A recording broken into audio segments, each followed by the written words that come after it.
자, 이어서 물가 얘기 한번 해보겠습니다. 오프닝 때도 말씀을 드렸지만요. 국제 유가도 계속해서 고공행진이고요.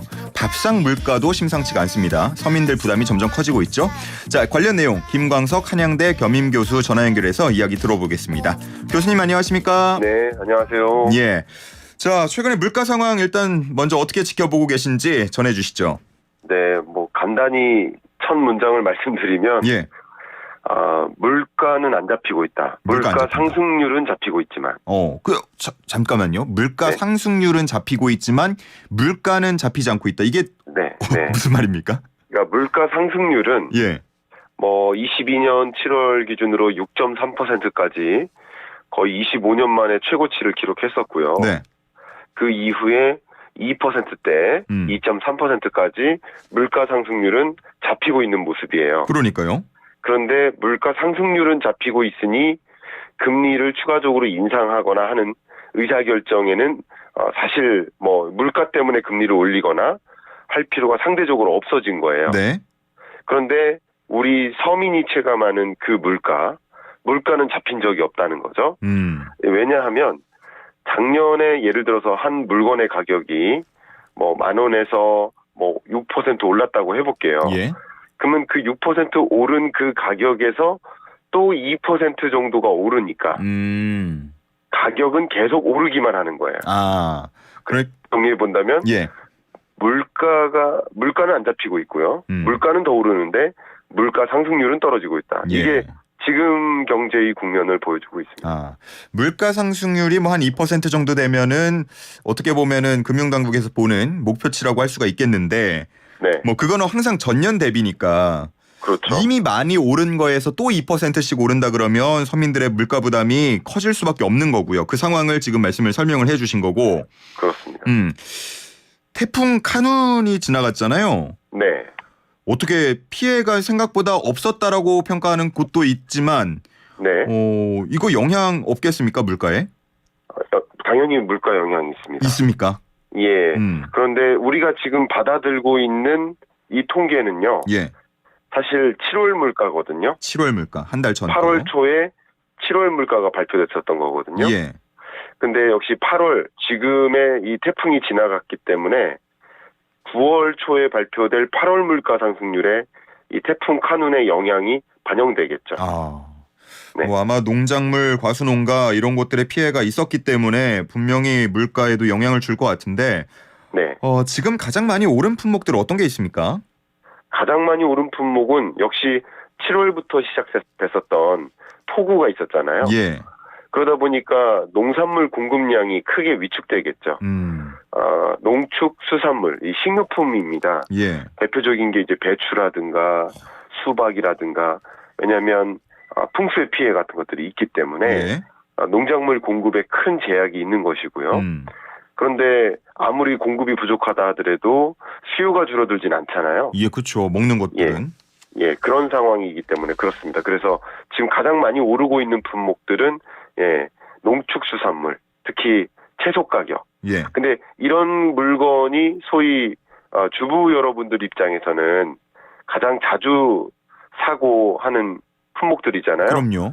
그러니까 소위 밥상 물가라고 볼 수 있겠죠. 예. 그러니까 이러니까 체감 물가는 여전히 굉장히 높은 거예요. 그러니까 물가는 떨어진 적이 없고요. 예. 물가 상승률이 떨어지고 있고요. 근데 우리가 주로 체감하고 있는 그 밥상 물가에 해당되는 품목들은 여전히 고공행진하고 있으니까 체감과 지표 간의 괴리가 나타나고 있는 상황인 거죠. 예. 어떻게 보면 우리가 체감적으로 물가가 떨어졌다고 느끼려면은 물가 상승률은 마이너스가 돼야겠네요. 정확하십니다. 그럼에도 불구하고 소위 중국처럼 중국 물가가 지금 마이너스 물가 상승률이거든요. 예. 디플레이션이라고 볼 수 있죠. 그런 경우는 실제 임의적으로 물건의 가격을 낮춰 잡거나 메뉴판 가격을 낮춰서 설정하고 그런 일들이 있어요. 예, 그렇기 때문에 실제 우리가 체감하려면 물가 상승률이 마이너스를 기록해야만 하는데 예. 그럴 가능성은 많지는 않다고 볼 수 있겠습니다. 많지 않은 겁니까? 거의 없는 겁니까? 거의 없습니다. 근래 우리나라 경제 역사상 예. 마이너스 물가 상승률을 기록했었던 적이 있어요. 있나요? 그런데 코로나19 중에도 한번 있었고요. 2019년에도 있었고. 네.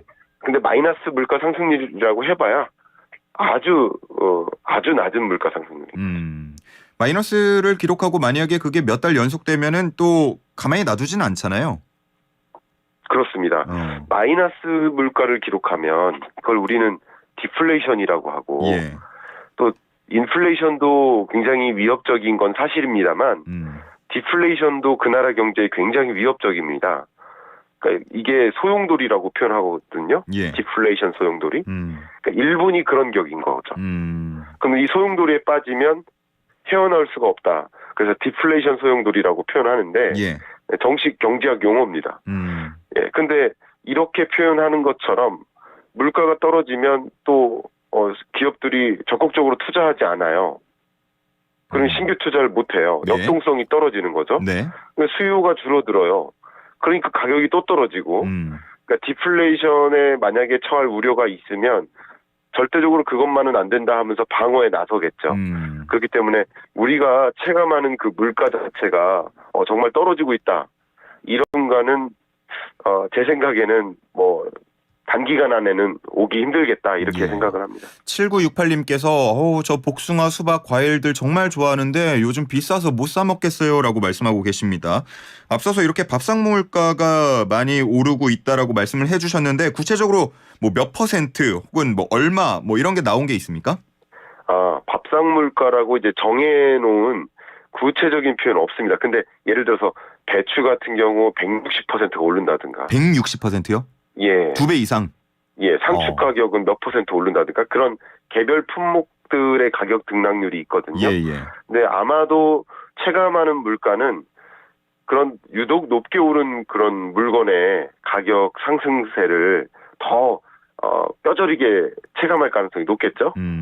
아마 그러니까, 뭐 160% 이렇게 말씀을 드려도 아마 마트에 자주 가서 장을 보는 분들이 얼마나 올랐는지는 더 잘 아실 것 같습니다. 그렇습니다. 이제 또 추석 명절 다가오잖아요. 네. 그러면은 이거 차례상 물가도 걱정인데요. 네. 이게 매년 반복되는 일입니다. 이게 처음 있는 일이 아닙니다. 제가 꼭 강조하고 싶습니다. 제가 연구 인생을 살아온 지 10여 년이 됐는데 예. 그동안 단 한 번도 빠짐없이 이 8월 말 9월 초에는 이 식료품 물가가 급격하게 반등합니다. 왜냐하면 7, 8월에 폭염이 오고 장마가 오고 매년 반복됐잖아요. 예, 더 심해지고 있는 것 같아요. 해에는 장마가 안 오고 이런 게 없었잖아요. 예, 예. 그러면 농작물 공급이 크게 줄어들죠. 근데 그것에 이어서 추석이 찾아옵니다. 그러면 추석 성수품 준비하는 그런 과정에서 이런 식료품 수요는 굉장히 많이 늘어나죠. 공급은 부족한데 수요는 늘어나는 그런 국면이니까 예. 네, 바로 이 8월 말 혹은 9월 초까지는 식료품 물가가 굉장히 많이 오르는 그런 국면이라고 이해하시면 도움이 되겠습니다. 우리가 경제학을 배울 때 가장 처음 배우는 내용인데 말 그대로 공급은 줄고 수요는 느니까 가격은 오를 수밖에 없다 이렇게 말씀을 하고 계시고요. 그렇습니다. 그러다 보니까 예전에는 비싸면 맛있기라도 했는데 네. 요즘에는 비싼데 품질도 그만큼 따라주지 못하는 아마 그런 경험을 하신 분들이 많다는 얘기가 있어요. 그래서 요즘에 뭐 못난이 과일 혹은 못난이 야채 정가보다 좀 싼 그런 코너가 좀 핫하다고 하는 게 지금의 상황을 잘 보여주는 게 아닌가 싶습니다. 네. 아무래도 물가가 오르다 보면은 지갑이 다칠 수밖에 없을 텐데 물가가 계속 오르게 되면은 뭐 추가적으로 우리가 뭐 먹고 사는 게 좀 불편하다 힘들다 하는 거 말고 네. 우려스러운 부분이 추가적으로 있습니까? 일단 가장 걱정되는 것은 양극화를 좀 가지고 말씀드리고 싶어요. 예. 고소득층의 경우에는 사실 배추 가격 오르고 수박 가격 올라도 그게 크게 느껴지지 않아요. 예, 예. 느껴지지 않는 이유는 전체 소비 지출액이 고소득층 상위 10%라고 가정했을 때 이들의 한 달 소비 지출액이 1,000만 원이에요. 예. 근데 그 중에 이 식료품 소비 지출액은 한 200만 원 됩니다. 근데 그 1,000만 원 소비 지출액에서 차지하는 비중 자체가 매우 낮기 때문에 예. 식료품 가격이 올라도 뭐 크게 그게 걱정되거나 삶을 어렵게 만들거나 하는 이슈는 아닐 거예요. 그런데 저소득층의 경우에는 한 달 소비 지출액이 100만 원입니다. 100만 원 중에 식료품 소비 지출액이 대략 3, 40만 원 정도 차지합니다. 예. 절대적인 많은 비중을 차지한다는 거죠. 물론 절대액은 고소득층보다 작지만 절대적으로 많은 비중이 식료품 소비 지출액으로 차지하고 있다는 거예요. 그러니까 이런 것을 우리는 엔겔계수라고 하거든요. 예. 저소득층일수록 엔겔계수가 높아요. 그렇기 때문에 이런 식료품 가격이 급등하는 과정에서 저소득층에게 굉장히 삶을 피폐하게 만드는 삶의 질이 떨어지는 거죠. 예. 도저히 이 소득 가지고는 먹고 싶은 음식을 못 사 먹는다. 얼마나 힘들겠습니까? 예. 그리고 실제 굶주려야 된다라고 한다면 이 취약계층의 경우에는 이런 식료품 물가 상승, 체감 물가 상승을 그냥 지켜만 볼 일이 절대 아니다라는 말씀 드리고 싶습니다. 예. 양극화는 정말 우리가 좀 앞으로 개선해 나가야 할 문제인데 이렇게 물가로서 양극화가 더 심화될 수 있다고 하니까 걱정이 되고요. 네. 밥상 물가 그러면 방어할 수 있는 방안 없습니까? 방어할 수 있는 방안이 있습니다. 저는 그렇게 생각합니다. 뭡니까? 있다고 생각합니다. 뭡니까? 왜냐하면 이게 매년 반복되는 일이잖아요. 제가 그래서 지금 조금 목소리 톤이 올라갔습니다. 예. 속상해서요. 예. 아니 이런 일이 한 번도 빠짐없이 반복되고 있는데 다시 말해 예상 가능한데. 예상 가능한 일인 거예요. 예. 근데 왜 미리 준비하지 않았냐 이거예요.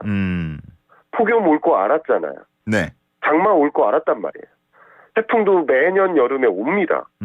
그러면 농산물 공급량이 줄어들 걸 알고 있단 말이죠. 예. 그러면 그것에 대한 대체제를 미리부터 수급 조치를 갖는 거죠. 해외로부터 수박의 대체 물품, 대추의 대체 상품들을 해외로부터 조달받거나 예.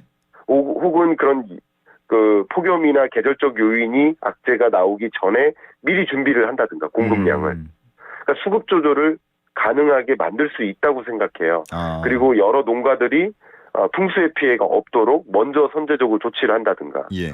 그러니까 공급을 관리하면 된다는 거죠. 매년 여름에 공급량이 크게 줄어드는 일이 발생하니까 미리 공급량을 늘려놓거나 유연하게 공급할 수 있는 체제를 마련하면 되는 거죠. 근데 그냥 아무 생각이 없다가 그 즈음이 오니까 풍수의 피해 있고 공급량 줄어드니까 그것에 대한 대응을 뒤늦게 하는 거죠, 지금. 예. 네, 그런 것들이 좀 안타깝다고 생각합니다. 혹시 이런 뭐 식품이다 보니까 신선도를 유지하거나 아니면 유통 과정에서 이게 상하지 않게 하기 위해서 미리 대처하기가 어려운 측면은 없을까요? 미리 대처하기가 쉽다라고 제가 표현하는 건 절대 아닙니다. 예. 정부의 대책이 이게 수급을 조절한다는 게 뭐 간단한 일이라고 생각하진 않습니다. 굉장히 어려운 일이라고 생각합니다. 예. 그러나 어려운 일을 해결하는 게 정부가 아닌가 생각하고 이런 것들을 미리 인지하고 대응책을 강구하는 거, 또 유통 시스템 같은 것들도 미리 정비하는 거, 비축 물량을 더 늘려놓는 거, 예. 그 비축 물량을 미리 늘려놨다가 이런 상황에 많이 방출하면 역시 공급량을 잡을 수 있거든요. 근데 우리나라의 식료품 공급량이 기본적으로 이 가이드라인에 못 미칩니다. 예. 예. 그러니까 예를 들면 그걸 식량안보라고 하거든요. 그러니까 쌀을 제외한 나머지 곡물들은 그 안정적인 재고 수준을 유지하지 못하고 있어요. 그러니까 이런 것들도 미리 선제적으로 대응하지 못하는 모습들인 거죠. 그런 것을 전 적극적으로 이야기하면서 조금 더 나은 사회, 조금 더 나은 경제로 갈 수 있도록 의견을 드리는 거라고 볼 수 있겠습니다. 예. 말씀하신 것처럼 매번 그 예상 가능한 문제가 발생하는데 대처가 부족한 게 아쉽다라고 하셨는데 매년 반복되는 것 중에 또 하나가 있어요. 추석 네. 민생 대책. 이것도 거의 명절 때마다 나오는 것 같거든요. 예. 충분하지 않습니까? 이런 거는 어떻습니까? 그렇습니다. 그러니까 민생 대책 같은 경우도 추석 연휴 때 그러니까 매번 반복되고 있고 물가뿐만 아니고도요. 그럼 한번 또 생각해 보세요. 분명히 올 겨울에 1, 2월 정도가 되면 예. 또 식료품 가격이 급등할 겁니다. 제가 예언가가 아니고요. 또 내년 7, 8월이 오면 식료품 가격 또 급등할 거예요. 왜냐하면 매 여름과 매해 겨울에는 이런 자연재해들이 있거든요. 폭설, 예. 겨울에는. 그러니까 그런 것들이 계속 반복되는 일들만큼은 이런 어떤 경제적 피해가 반복되지 않도록 할 수 있다는 거죠. 네, 추석도 마찬가지라고 생각합니다. 예, 민생 대책 당연히 뭐 필요하겠습니다만은 추가 대책으로 역할을 해야지 애초에 네. 좀 예방하는 거, 대처를 미리 마련하는 게 더 중요하다는 말씀을 해주신 것 같고요. 네. 기름값으로 넘어가도록 하겠습니다. 뭐 지금 유류세 인하를 연장할지 여부를 이번 주 후반이나 뭐 다음 주까지 해가지고 발표를 할 것 같은데. 네. 지금 연장이 계속되고 있는 거거든요. 이게 뭐 수요층 입장에서는 당연히 연장이 돼서 싸게 공급을 싸게 살 수 있다 그러면 좋은 것 같은데 세수 부족 부분도 걱정이 되고요. 어떻습니까? 네. 일단은 이제 고유가 시대에는 그런 고물가로 연결되는, 왜냐하면 우리가 주유소에서 주유하는 그 비용 자체가 예. 전체 소비자 물가에 상당한 기여를 하기 때문에 물가를 안정화시키는데 나머지 노력을 더 쏟아 부어야 되기 때문에 재정 정책적으로 그렇기 때문에 유류세 인하를 계속 지속할 거라고 생각합니다. 더군다나 23년 하반기 중에는 특히 오펙 플러스, 사우디, 러시아 이런 나라들이 적극적으로 감산 조치를 좀 단행해 나가는, 그럼으로써 국제 유가를 좀 올려놓는 그런 노력을 좀 하고 있어서 국제 유가가 지금 다시 상승하고 있고, 그게 이제 후순위로 반영된 주유비가 올라가고 있거든요. 그런 상황이기 때문에 유류세 인하 조치를 계속 연장함으로써 그 높은 유가에 대한 부담을 서민들이 덜 갖도록 조치를 취하지 않을까 생각합니다. 예, 이게 사람이 참 뭐라고 말해야 할까요? 저도 차를 산 지가 오래되진 않았는데 네. 차를 타기 전에 대중교통 이용할 때는 이렇게 기름값 얘기 나올 때마다 부담되면은 대중교통 타면 되지 이렇게 생각을 하다가 또 차를 모는 입장이 되니까 이 기름값 요즘 자동차는 필수제 아닌가? 이게 사치제는 아닌데 이런 생각이 또 들기도 하더라고요. 또 학자로서 어떻습니까? 예, 그런 생각이 드시는 것도 뭐 정상적인 거고요. 예. 저는 이제 소위 한국 경제를 논하는 거지만 이 이야기를 듣고 계신 청취자 여러분들 입장에서는 그 한국 경제 얘기라기보다는 나의 경제를 생각하실 거예요. 그렇죠. 예. 그러니까 당연히 체감 경기, 한국 경제가 아니라 그런 관점에서 생각하실 가능성이 높다 이렇게 보고 있고요. 제가 좀 드리고 싶은 이야기는 유류비가 반드시 사치제만은 아니다라는 거죠. 왜 그러냐면 우리 운송업계에 계신 트럭이라든가 운송용 뭐 택시 포함해서 이런 운송업계 입장에서는 이 유류비가 이렇게 올라가 버리면 굉장히 또 삶이 어려워지거든요. 그러니까 그런 부담도 생각을 해볼 때 유류세 인하 조치를 유지할 가능성이 좀 높아 보인다 이렇게 판단합니다. 예, 알겠습니다. 저희 시간이 다 되긴 했는데 끝으로 뭐 금리 관련된 얘기만 하나 잠깐 여쭈고 짧게 답변을 좀 부탁드리겠습니다. 네. 지금 뭐 한국은행 금통위가 또 이제 열릴 텐데 기준금리 인상 여부는 어떻게 전망하십니까? 네, 기준금리 인상은 좀 어렵다 이렇게 생각을 합니다. 예. 왜냐하면 앞에 말씀드렸던 물가는 아직 안 잡혔지만 물가 상승률은 2%대로 내려왔기 때문에 추가적으로 금리를 인상할 이유가 사라진 것이고요. 한 가지. 두 번째는 한국 경기 침체가 매우 위태위태합니다. 이 경기 침체 국면에 또 금리를 인상하기 어렵고요. 또 부동산이나 가계부채나 여러 가지를 고려했을 때 그렇고요. 최근에는 또 중국 비상사태가 또 터지면서 추가적인 금리 인상이 더 어려워진 상황 이렇게 판단하면 어떨까 의견드립니다. 알겠습니다. 자, 오늘 여기까지 듣겠습니다. 김광석 한양대 겸임교수와 함께했습니다. 고맙습니다. 감사합니다. 네.